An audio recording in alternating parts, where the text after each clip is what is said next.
Je me présente, Karine Brailly, 53 ans, mariée, un enfant de 12 ans et atteinte de la maladie de Charcot depuis 2013. Je suis aujourd'hui complètement paralysée et je ne peux plus parler. J'ai toujours aimé peindre et dessiner, et je suis devenue artiste peintre professionnelle en 2007. Avant ça, j'ai eu 2 autres métiers dont ingénieur informatique et prof de fitness dans les salles de sport. J'ai eu la chance d'être interviewée pour l'émission de France 2, Rencontre à 15, consacrée au rugby, et que je vais vous montrer. Ensuite, je vous expliquerai comment je me suis adaptée pour peindre, via une commande oculaire. Voici donc le reportage qui avait été réalisé en 2012, soit juste avant que la maladie n'apparaisse.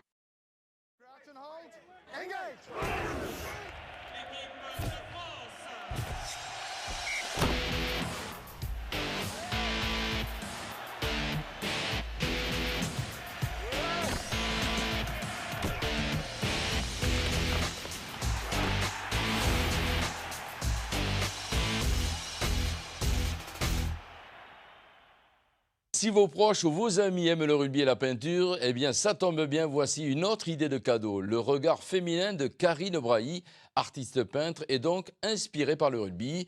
Sur ses toiles, les principaux mouvements de ce sport. Appréciés, nous sommes allés à sa rencontre, image signée Jean-Pierre Duns.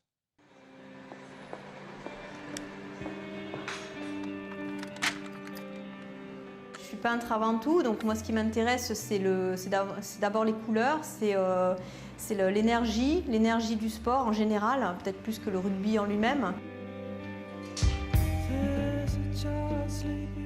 L'énergie, les valeurs du rugby, puisque ce sont des valeurs assez fortes, et puis voilà, recréer l'ambiance, quoi. Mais après, bon, moi c'est plus une question de couleur et d'ambiance avant tout, donc je pense pas que ce soit nécessaire que je sois une passionnée ou une adepte du rugby complètement.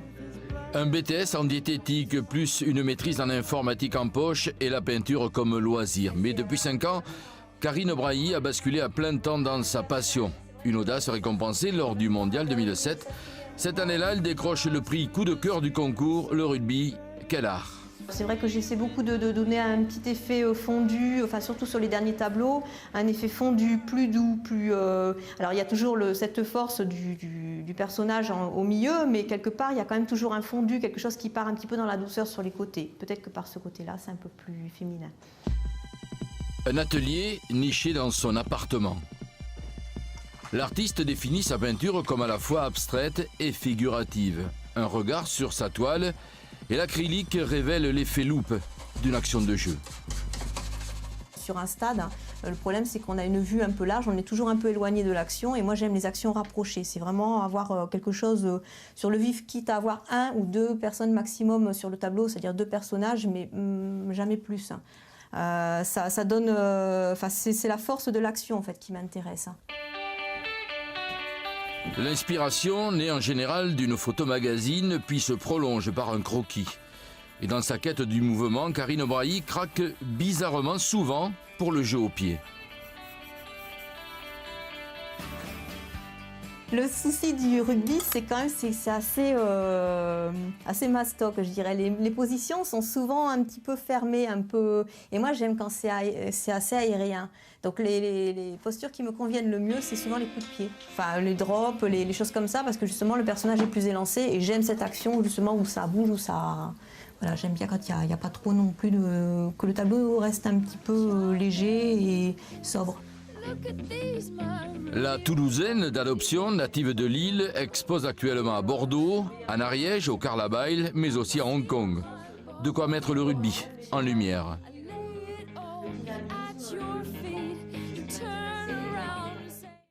Et pour mieux connaître l'artiste peintre, voici le site de Karine Brailly.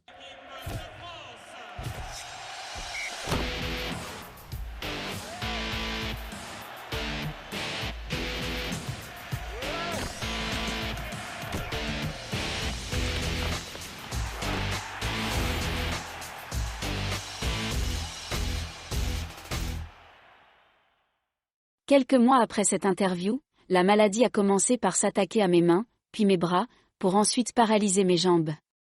Puis enfin, ma tête a nécessité un support. J'ai commencé à utiliser une commande oculaire en bas de l'ordinateur, vers 2015, alors que je ne pouvais plus parler. Quand cette barre Tobii est branchée sur mon ordinateur ou sur ma tablette, j'ai automatiquement une barre de commande à droite de l'écran, qui me permet de sélectionner les mêmes choses qu'avec une souris. Cliquer, glisser, se déplacer sur l'écran, cliquer, double-cliquer, le clavier virtuel et enfin les paramètres tout en bas. Quand j'ouvre le logiciel Arrage, qui me permet de peindre, ou tout autre programme, j'ai toujours la même barre de commande à droite que je peux utiliser comme une souris. Il me suffit de fixer la commande choisie et celle-ci est sélectionnée. Ensuite, je vais sur le document pour l'appliquer. Par exemple, je veux donner un coup de pinceau sur ma feuille.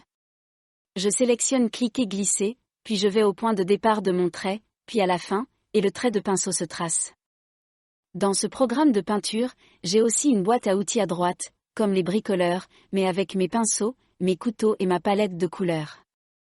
J'ai mes calques, à gauche, qui sont superposés, comme de vraies feuilles de calque. Ça me permet par exemple, de faire une première partie de ma peinture sur un calque différent de la deuxième partie, comme ça je peux modifier la première partie sans toucher à la seconde. Je peux également ajouter la photo qui me sert de modèle, comme là par exemple. Là, vous pouvez voir comment je travaille. À gauche, vous avez ma tête avec mes yeux qui choisissent la commande comme avec une souris. Puis je vais l'appliquer sur ma peinture. Vous voyez que seuls mes yeux bougent, pas ma tête. Je choisis la couleur sur ma palette, en cliquant dessus. Puis mon pinceau ou couteau, et j'applique sur la toile en cliquant glissant. Je vais terminer cette vidéo en faisant un time-lapse avec les images successives de ma peinture qui évoluent.